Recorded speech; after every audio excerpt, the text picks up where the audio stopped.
S, ಬೆಳ್ಳಂಬೆಳಗ್ಗೆ BMTC ಬಸ್ಗೆ ಕಲ್ಲು ತೂರಾಟ ನಡೆದಿರುವಂತದ್ದು. ಮಲ್ಲೇಶ್ವರಂ ಬಳಿ ಕಲ್ಲು ತೂರಾಟ ನಡೆದಿದೆ. ಪೀಣ್ಯದಿಂದ ಮೆಜೆಸ್ಟಿಕ್ಗೆ ಹೊರಟಂತಹ ಬಿಎಂಟಿಸಿ ಬಸ್ ಮೇಲೆ ದುಷ್ಕರ್ಮಿಗಳು ಕಲ್ಲು ತೂರಾಟವನ್ನ ನಡೆಸಿದ್ದಾರೆ. ಸಂಚರಿಸ್ತಾ ಇದ್ದಂತಹ ಬಸ್ ಮೇಲೆ ಕಲ್ಲು ತೂರಾಟವನ್ನ ನಡೆಸಿದ್ದು ಗಾಜಿಗೆ ಏಟಾಗಿರುವಂತದ್ದು. ಆದರೆ ಅಲ್ಲಿ ಪ್ರಯಾಣಿಕರು ಕೂಡ ಸಂಚರಿಸ್ತಾ ಇದ್ರು, ಯಾರಿಗೂ ಕೂಡ ಸಮಸ್ಯೆಯಾಗಿಲ್ಲ. ಇಬ್ಬರು ದುಷ್ಕರ್ಮಿಗಳು ಬೈಕ್ ನಲ್ಲಿ ಬಂದಂತಹ ದುಷ್ಕರ್ಮಿಗಳು ಕಲ್ಲು ತೂರಾಟವನ್ನ ನಡೆಸಿದ್ದಾರೆ. ಡಿಪೋ 9ಕ್ಕೆ ಸೇರಿದಂತಹ ಬಸ್ ಅದು. ಮಲ್ಲೇಶ್ವರಂ ಬಳಿ ಕಲ್ಲು ತೂರಾಟವನ್ನ ನಡೆಸಿದ್ದಾರೆ ದುಷ್ಕರ್ಮಿಗಳು. ಪೀಣ್ಯದಿಂದ ಮೆಜೆಸ್ಟಿಕ್ಗೆ ತೆರಳುತ್ತಾ ಇದ್ದಂತಹ ಬಸ್ ಅದು. ಕಲ್ಲು ತೂರಾಟದಿಂದಾಗಿ ದೃಶ್ಯಗಳಲ್ಲಿ ಗಮನಿಸ್ತಾ ಇದ್ದೀರಿ, ಬಸ್ನ ಮುಂಭಾಗದ ಗಾಜಿಗೆ ಕಲ್ಲು ತಗಲಿರುವಂತದ್ದು. ಅದೃಷ್ಟವಶಾತ್ ಯಾವುದೇ ರೀತಿಯಾದಂತಹ ಸಮಸ್ಯೆ ಆಗಿಲ್ಲ. 4 ಸೆಕೆಂಡ್ ಸ್ಟೇಜ್ ಕಡೆಯಿಂದ ಬರ್ತಾ ಇದ್ರು.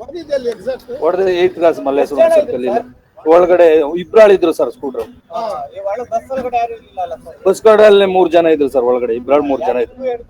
ನಮ್ಗೇನ್ ತೊಂದರೆ ಆಗಿಲ್ಲ ಸರ್. ನಮ್ಗೆ ಯಾರು ಪ್ರಯಾಣಿಕರು ಇಬ್ರಾಳಿದ್ರು. 4 ಸೆಕೆಂಡ್ ಸ್ಟೇಜ್ ಕಡೆಯಿಂದ ಬರ್ತಾ ಇದ್ರು.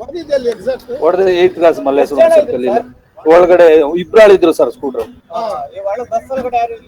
ಬಸ್ ಕಡೆಯಲ್ಲಿ 3 ಜನ ಇದ್ರು ಸರ್. ಒಳಗಡೆ 3 ಜನ ಇದ್ರು. ನಮ್ಗೇನ್ ತೊಂದರೆ ಆಗಿಲ್ಲ ಸರ್. ನಮ್ಗೆ ಯಾರು ಪ್ರಯಾಣಿಕರು ಇಬ್ರಾಳಿದ್ರು.